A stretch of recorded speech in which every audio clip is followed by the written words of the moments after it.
열흘 조금 더 된 것 같습니다. 아침에 출근을 하기 위해서 삼분동에서 교회로 강변길을 달려오게 되어지는데 낙엽이 싹 움직이는 거예요. 앞차가 지나가고 뒤차가 지나가고 따라가는데 낙엽들이 확 흩어지는 모습을 보면서 또 한 해가 저물어 가는구나 생각을 했습니다. 낙엽이 떨어지는 것을 보면서 우리 인생을 생각하지 않을 수가 없었습니다. 어떻게 사는 것이 떨어지기 전에 의미 있게 살고 가치 있게 삶을 사는 것일까? 어떻게 사는 것이 하나님이 기뻐하는 삶을 사는 것일까? 어떻게 사는 것이 지혜롭게 살고 보람 있게 삶을 사는 것일까? 이런 문제를 생각하다가 오늘 본문을 가지고 이 말씀을 전해야 되겠다라고 생각하고 제목을 잡게 되어진 것이 본문 속에 기록이 되어져 있는 말씀 그대로 너희가 세월을 아끼라 하는 제목으로 말씀을 나누고자 합니다. 오늘 본문 15절, 16절에 이렇게 기록하고 있습니다. 그런즉 너희가 어떻게 행할지를 자세히 주의하여 지혜 없는 자같이 하지 말고 오직 지혜 있는 자같이 하여 세월을 아끼라. 때가 악하니라. 그렇습니다. 우리가 살고 있는 이 세상 선만이 있는 것이 아니고 악만이 있는 것도 아니지요.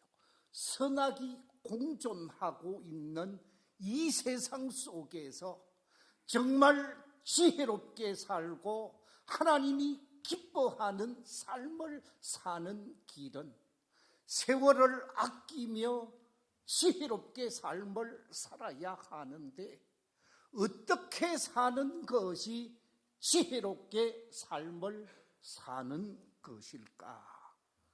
어떻게 사는 것이 세월을 아끼면서 지혜롭게 삶을 사는 것인가? 이 문제를 곰곰이 생각하면서 그 해답을 오늘 본문에서 찾을 수가 있었습니다. 오늘 본문 속에서 구원받은 우리 성도들이 세월을 아끼며 지혜롭게 삶을 살아가는 방법이 두 가지로 말씀하고 있는데 이번 주에 한 가지를 말씀드리고 다음 주에 또 한 가지를 말씀드리면서 말씀의 은혜를 나누고자 하는데 세월을 아끼면서 지혜롭게 삶을 살아가는 이 삶의 모습 속에서 적극적인 삶의 자세를 오늘 본문이 말씀하고 있고 또 하나는 소극적인 측면에 있어서 오늘 본문이 우리에게 말씀하는 것을 보게 되어집니다. 그래서 오늘은 적극적인 측면에 있어서 세월을 아끼며 지혜롭게 살아가는 삶의 모습을 한 가지 발견할 수가 있는데 그것이 무엇이냐? 오늘 본문은 우리에게 말하기를 주님의 뜻을 바로 알고 그 주님의 뜻대로 삶을 살아가는 것이 세월을 아끼며 지혜롭게 삶을 사는 것이라고 우리에게 말씀해 주고 있습니다. 우리 함께 오늘 본문 17절 말씀 같이 한번 읽어보겠습니다. 시작. 그러므로 어리석은 자가 되지 말고 오직 주의 뜻이 무엇인가 이해하라.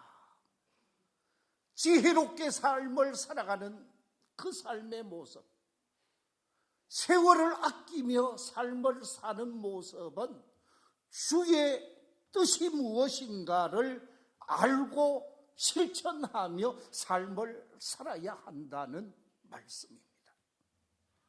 우리 주님의 뜻, 하나님의 뜻을 바로 알고 그 뜻대로 삶을 살아가는 성도들이 지혜로운 성도요, 세월을 아끼며 삶을 사는 사람들이라는 말씀입니다. 우리 주님의 뜻을 외면하며 삶을 사는 사람은 어리석은 사람이요, 이 세상 속에서 아무리 장수를 하고 백수를 누린다고 할지라도 그 사람은 세월을 아끼며 지혜롭게 삶을 살아가는 사람이 아니다라는 것이지요. 그렇다고 하면 우리 주님의 뜻은 무엇인가? 주님의 뜻을 알고 그 뜻대로 삶을 살아야 한다고 그랬는데, 주님이 우리를 향하여 기대하시고 주님이 우리를 향하여 요구하시는 주님의 선한 뜻이 무엇인가? 저는 세 가지 측면에서 살펴보고자 합니다.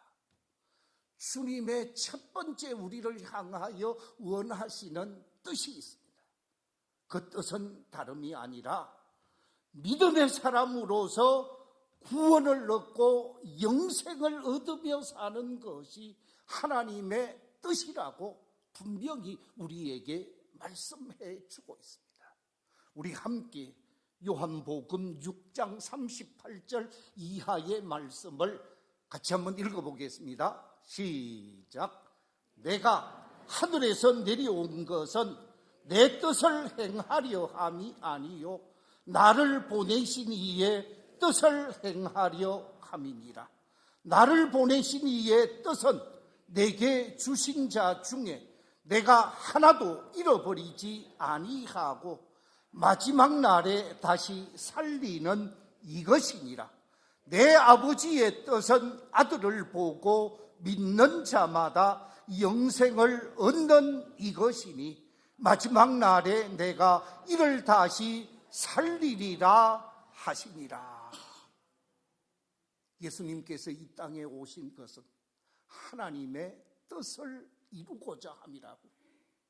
예수님께서 이 땅에 오셔서 십자가에 못 박히신 것은 하나님의 뜻을 이루어서 모든 사람, 하나님이 택하신 모든 사람에게 구원을 주고 영생을 얻게 하는 것, 구원의 사람으로 영생의 사람으로 삶을 살아가는 것이 하나님의 뜻이라는 말씀입니다.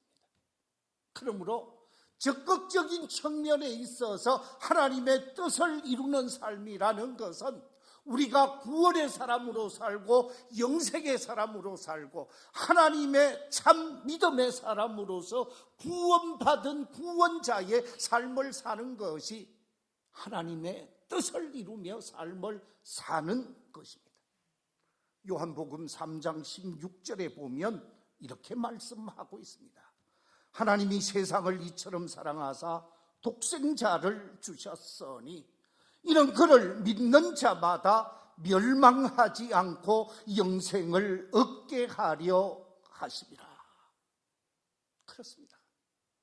예수님께서 이 땅에 오신 이유는 죄악으로 말미암아 멸망받을 수밖에 없는 사람들을 구원함이 위함이요 구원하여 영원한 영생의 주인공이 되게 하기 위해 예수님이 십자가 위에서 대속의 제물이 되어진 것이지요.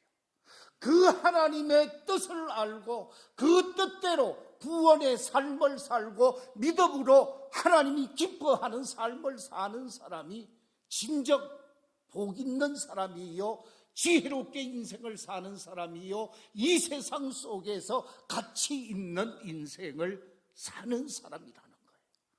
바라옵기는 이 자리에 계신 우리 모든 성도들이 마귀의 종이 되어져서 지옥 자식이 되어지는 것이 아니라 예수 그리스도를 바로 믿는 참 믿음의 사람들이 되셔서 소망 가운데 그 나라를 바라보면서 영생을 품고 오늘을 살아가고 있는 복된 성도들이 다 되시기를 주의 이름으로 축원합니다.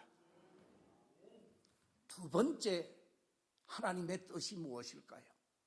우리 주님의 뜻이 무엇일까요? 성경은 우리에게 말씀하시기를 구원받은 그리스도인들, 은혜 받은 그리스도인들이 구별된 삶을 사는 것이 하나님의 뜻이라. 차별화되고 성별된 삶을 사는 것이 하나님의 뜻이라고 말씀하고 있습니다.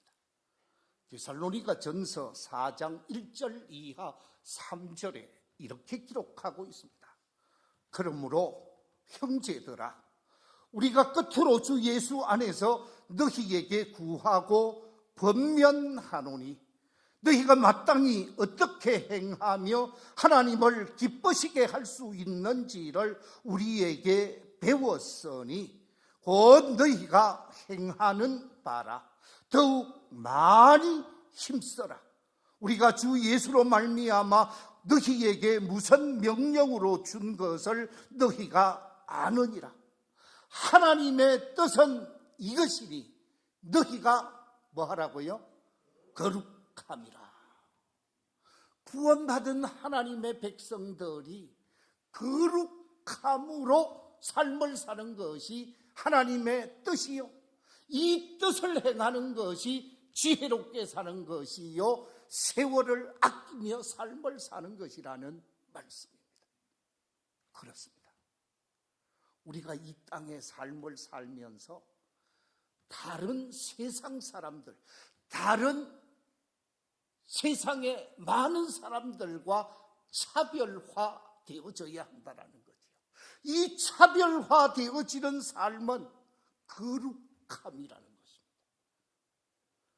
우리가 잘 알고 있는 레위기서, 이 레위기서의 핵심적인 성경 구절이 어디인가?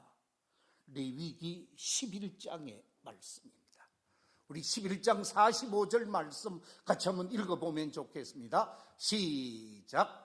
나는 너희를 하나님이 되려고 너희를 애굽 땅에서 인도하여 낸 여호와라. 내가 거룩하니 너희도 거룩할지어다. 하나님께서 우리를 구원해 주셨습니다.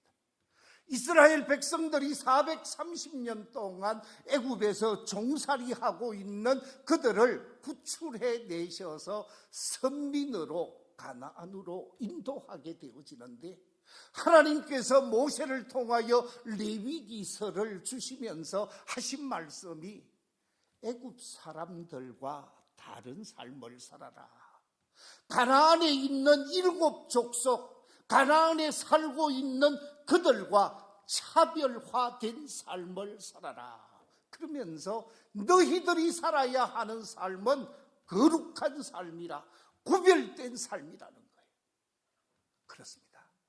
예수 믿는 사람은 세상 사람들과 구별된 거룩함의 삶이 있어야 하는 것입니다. 이것이 하나님의 뜻이요, 이것이 하나님이 기뻐하는 삶이라는 말씀입니다. 이처럼 구원받은 우리 성도들은 구별된 삶을 살면서 세상 속에서 빛이 되고, 세상 속에서 향기가 되고, 세상 속에서 소금이 되어지면서 하나님이 기뻐하는 거룩한 성도의 모습을 가져야 하는 것이죠. 이런 하나님이 기대하는 하나님의 뜻을 이루면서 복된 삶을 살아갈 수 있는 복 있는 성도들이 다 되시기를 주의 이름으로 축원합니다. 세 번째 하나님의 뜻이 있습니다. 그것이 무엇입니까? 기뻐하며 사는 것, 감사하며 사는 것, 기도하며 사는 것, 찬양하며 사는 것이 하나님의 뜻이라 라고 말씀하고 있습니다. 하나님께서 우리에게 주신 말씀, 우리가 너무나 잘 아는 말씀이지요. 데살로니가 전서 5장에 보면 그렇게 말씀을 하고 있습니다. 데살로니가 전서 5장 우리 16절 이하 18절 말씀 같이 한번 읽어보겠습니다. 시작. 항상 기뻐하라. 쉬지 말고 기도하라. 범사에 감사하라. 이것이 그리스도 예수 안에서 너희를 향하신 하나님의 뜻이니라. 방금 읽었던 이 말씀 속에 구원받은 우리 성도님들, 세상 사람들과 차별화되어진 거룩함으로 변화되어진 우리 성도들이 구원받은 구원의 감격을 가지고 기뻐하며 삶을 살라는 거예요. 빌립보서 4장 4절에 보면 주 안에서 항상 기뻐하라. 내가 다시 말하노니 뭐 하라고요? 기뻐하라 라고 말씀하고 있습니다. 구원받은 사람으로, 은혜 받은 사람으로, 천국을 약속받은 사람으로, 하늘나라를 소망하며 사는 사람으로 눈앞에 크고 작은 어려움이 있어도 기뻐하고 감사하면서 삶을 살아야 하는 거지요. 우리의 얼굴이 우거지상이 되어져서 삶을 사는 것은 결코 하나님이 기뻐하지 않는다라는 거예요. 바라옵기는 여러분의 얼굴이 늘 기쁨으로 충만하여 기쁨 속에서 믿음의 길을 걸어가게 되시기를 주의 이름으로 축원합니다. 이처럼 기뻐하며 살고 기도하며 살고 감사하며 사는 것이 하나님의 뜻이라고 분명히 말씀하고 있습니다. 기뻐할 수 있는 사람, 기뻐할 수 있는 사람은 찬양할 수 있고, 기뻐할 수 있는 사람은 감사할 수 있고, 기뻐할 수 있는 사람은 노래할 수 있는 사람들입니다. 자, 오늘 본문 속에 보면 그렇게 말씀하고 있습니다. 오늘 본문 우리 같이 한번 읽어보겠습니다. 19절 말씀에 이렇게 기록하고 있습니다. 시와 찬송과 신령한 노래들로 서로 화답하며 너희의 마음으로 주께 노래하며 찬송하며. 이 말씀 속에서 시와 찬송과 신령한 노래들로 화답하고 노래하는 것은 기쁨의 삶을 실질적으로 적극적으로 펼치며 살라는 거예요. 구원받은 구원의 기쁨, 구원의 감격을 가지고 기뻐하며 삶을 살아야 하는 것입니다. 에베소서 1장 4절 이하 6절에서도 이렇게 말씀하고 있습니다. 곧 창세전에 그리스도 안에서 우리를 택하사 우리로 사랑 안에서 그 앞에 거룩하고 흠이 없게 하시려고 그 기쁘신 뜻대로 우리를 예정하사 예수 그리스도로 말미암아 자기의 아들들이 되게 하셨으니 이런 그의 사랑하시는 자 안에서 우리에게 거저 주시는 그 은혜의 영광을 뭐하게 한다고요? 찬미하게 하려는 것이라. 그렇습니다.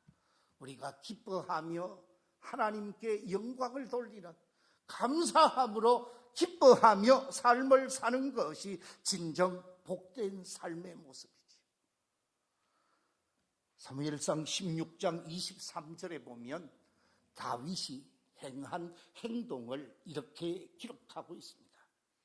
하나님께서 부리시는 악령이 사울에게 이를 때에 다윗이 수금을 들고 와서 손으로 탄적 사울이 상쾌하여 낫고 악령이 그에게서 뭐 했다고요?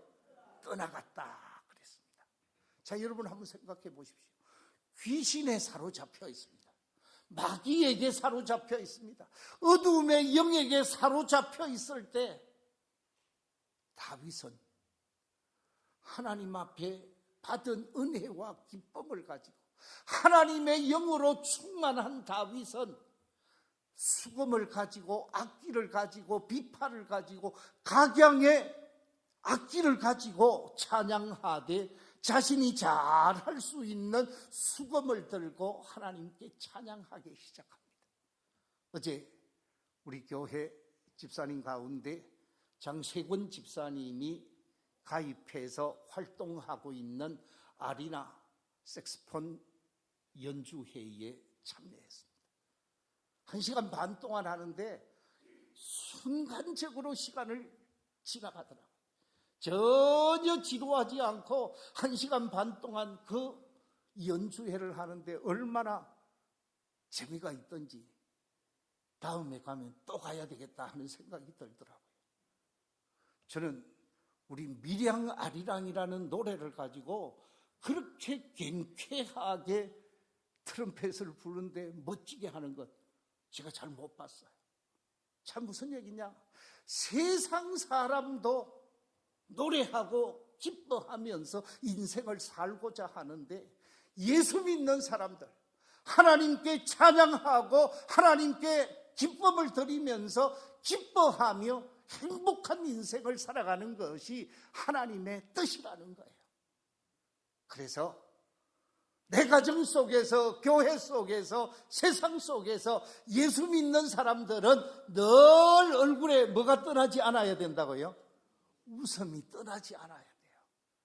기쁘게 삶을 살고 즐겁게 삶을 살아야 되는데 찬양하며 삶을 사는 거예요. 찬양하며 삶을 살았더니 사탄이 떠나가 버렸어요. 악령이 떠나가 버렸어요. 사울 왕이 온전한 정신이 되어졌다고 그랬어요. 사도 바울과 실라가 소아시아에서 복음을 전하다가 성령님께서 아시아에서 복음을 전하지 못하게 하시고 지금 아시아는 우리가 살고 있는 아시아가 아니고 터키 지역의 아시아입니다. 유럽에서 볼 때 아시아이죠. 이 터키 지역에서 복음을 전하는 것을 차단하시면서 유럽으로 와서 복음을 전하도록 합니다. 성경에 이끌려서 유럽의 관문인 빌립보에 가서 복음을 전하는데 빌립보에 가서 복음을 전하는 그 현장에서 체포되어집니다. 매를 맞게 되어집니다. 온 몸이 쑤시고 아플 수밖에 없습니다. 많은 매질을 당하고 감옥 깊숙한 곳에 들어가게 되어집니다. 만약에 사도 바울이 복음을 전하고 하나님의 일을 하다가 이렇게 감옥에 갇히고 매를 맞고 정말로 힘든 상황에 이르렀기에 하나님을 향하여 하나님이 이럴 수 있습니까? 어떻게 우리가 이렇게 고통을 당하게 합니까? 그러면서 하나님을 원망하고 하나님 앞에 불평했다고 하면 그들에게 놀라운 기적이 일어날 수 있었을까? 이 감옥에 들어가게 되어진 사도 바울과 실라가 감옥 깊숙한 곳에 들어가 있으면서 조용해지니까 잠잘 시간이 되어지니까 두 사람이 하나님 앞에 찬양하기 시작합니다. 하나님께 찬양하면서 하나님께 기도하게 되어지고 기도하며 찬양할 때에 하나님께서 두 사람의 모습을 보시고 감동할 수밖에 없었습니다. 그래서 하나님께서 직접 지진을 일어나게 하셔서 빌립보 감옥이 열려지게 하고 착고가 풀려지게 하는 놀라운 역사가 기록되어져 있는 것을 우리가 확인할 수가 있습니다. 우리 다 함께 사도행전 16장 22절 이하의 말씀 같이 한번 읽어보겠습니다. 시작. 무리가 일제히 일어나 고발하니 상관들이 옷을 찢어 벗기고 매로 치라 하여 많이 친 후에 감옥에 가두고 간수에게 명하여 든든히 지키라 하니 그가 이러한 명령을 받아 그들을 깊은 옥에 가두고 그 발을 착고에 든든히 채웠더니 한밤중에 바울과 실라가 기도하고 하나님을 찬송하며 죄수들이 듣더라. 이에 갑자기 큰 지진이 나서 옥터가 움직이고 문이 곧 다 열리며 모든 사람의 매인 것이 다 벗어진지라. 할렐루야. 절망적 상황 속에서 기뻐했더니 기뻐하는 그들에게 기적이 나타나게 되어졌다라는 거예요. 여러분 앞에 절망적 상황이 가로막혀 있습니까? 여러분 앞에 암담한 현실이 여러분을 가로막고 있습니까?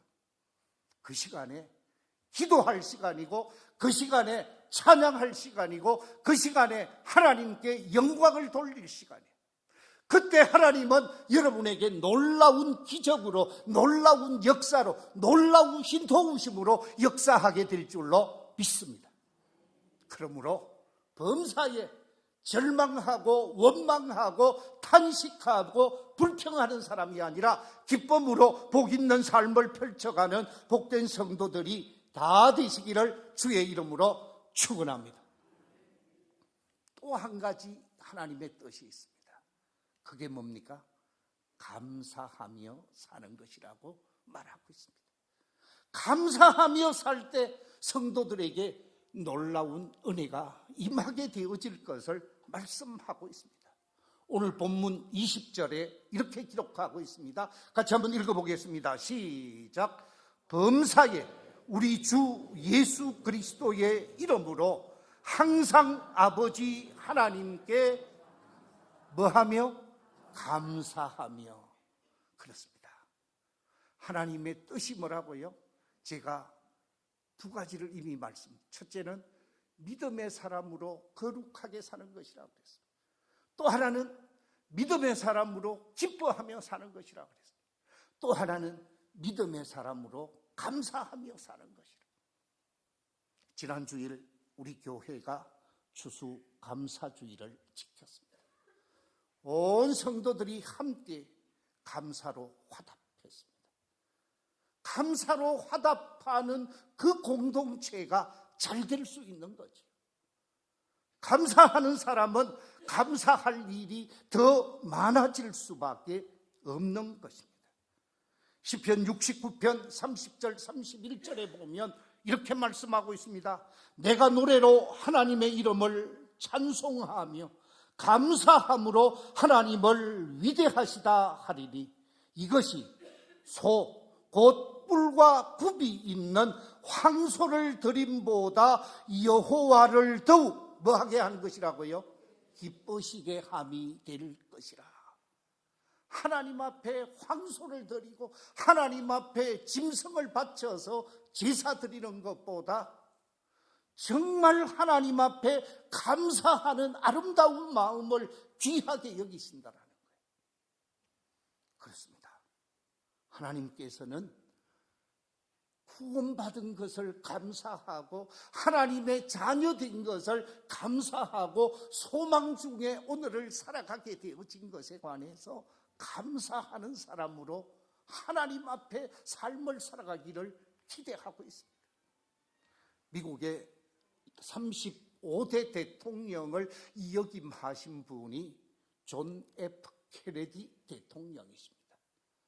이분이 암살을 당했습니다마는 이분이 남긴 멋진 명언을 소개하겠습니다. 이분이 뭐라고 얘기를 했느냐? 감사는 과거를 이해하고 현재를 받아들이며 미래를 뭐하는 생활이라고요? 준비하는 지혜로운 생활이라. 그렇게 말하고 있습니다. 감사하는 사람은 과거를 이해한 사람이에요. 현실을 있는 그대로 받아들이면서 미래를 준비하고 설계할 수 있는 사람이라는 거예요. 물리학자로서 세계 최고의 권위를 인정받은 학자가 우리가 잘 알고 있는 알버트 아인슈타인. 이 아인슈타인 박사는 감사에 관해서 이렇게 말하고 있습니다. 감사하는 마음으로 세상을 바라보면 모든 것이 뭐가 된다고요? 기적이라고 말하고 있어요. 그렇습니다. 기적이 뭐냐? 감사하는 눈으로 바라보면 모든 것이 기적이라는 거예요. 우리는 범사에 감사하는 것, 하나님께서 내게 베푸신 은혜에 감사하며 사는 것이, 그것이 곧 하나님의 뜻을 이루며 사는 것이고 세월을 아끼며 삶을 사는 것이라는 것입니다. 말씀을 마무리하겠습니다. 오늘 본문 속에서 세월을 아끼면서 지혜롭게 사는 적극적인 삶의 방법 3가지를 제가 말씀을 드렸습니다. 그 첫째는 구원을 얻고 영생을 얻는 영생의 사람으로 삶을 사는 것이요. 2번째는 거룩하게 살고 구별되게 삶을 사는 것이요. 3번째는 기뻐하며 살고 기도하며 살고 감사하며 살고 찬양하며 삶을 사는 것이라 그랬습니다. 우리 모두가 이 적극적으로 기뻐하고 감사하고 찬양하면서 거룩한 성도로서 구원의 기쁨을 누리며 살 수 있는 세월을 아끼고 지혜롭게 믿음의 길을 걸어가는 복된 성도들이 다 되시기를 주의 이름으로 축원합니다.